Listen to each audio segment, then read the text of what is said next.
So in this series, we're going to be creating a PHP Validator, and I'll quickly demonstrate how this works, and then we'll take a look at the code and see how we actually use this class. So you can see that I've got a basic form here with a username, an email, and a password, and I'm going to leave all of these blank.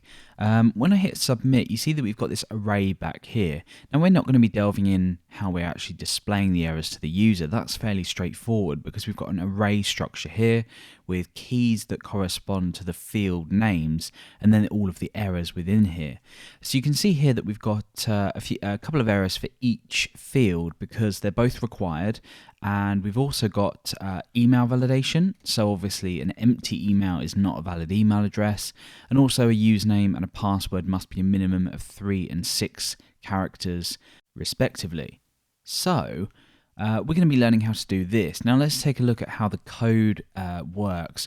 We'll basically be creating two classes here. One is an error handler and one's a validator. The reason we're doing this is because technically the error handling can be reused elsewhere, and it's not specifically part of the validator class. So we'll be doing this.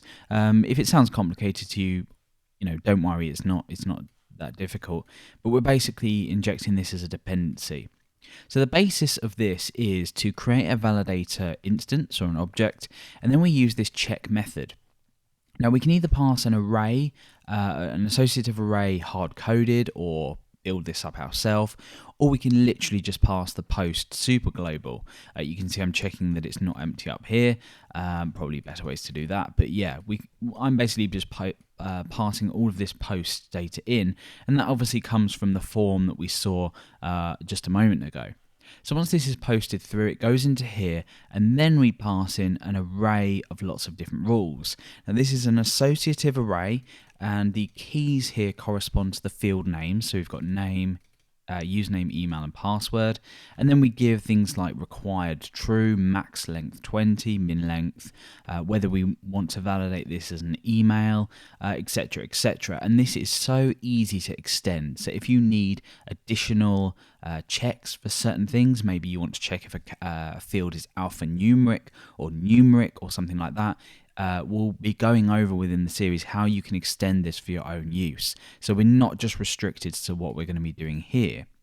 We've then got some sort of helpful methods like fails. This very much replicates frameworks like Laravel, where it just flows really nicely. So that's the inspiration for how this sort of works. So if the validation does fail, we've got a couple of options. So let's just briefly discuss these. We've got this errors method here, which basically returns an error handler. And from this, what we can do is we can fetch all errors, which what we saw here, so that gives us all the errors.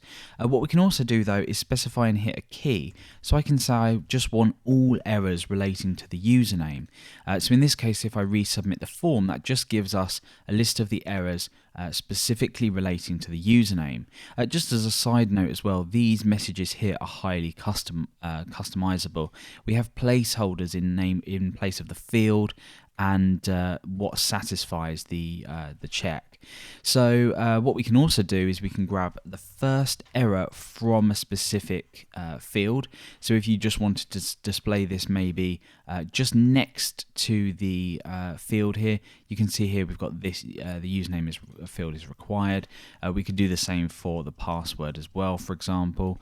That would do pretty much just the same thing, like that.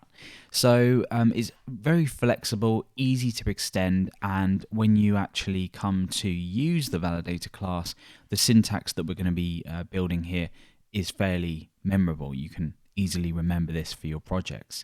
So that's how it works. This is how it all looks. We're going to be building the error handler and validator class completely from scratch. It really isn't too complicated, but you get this really effective validation system out of it.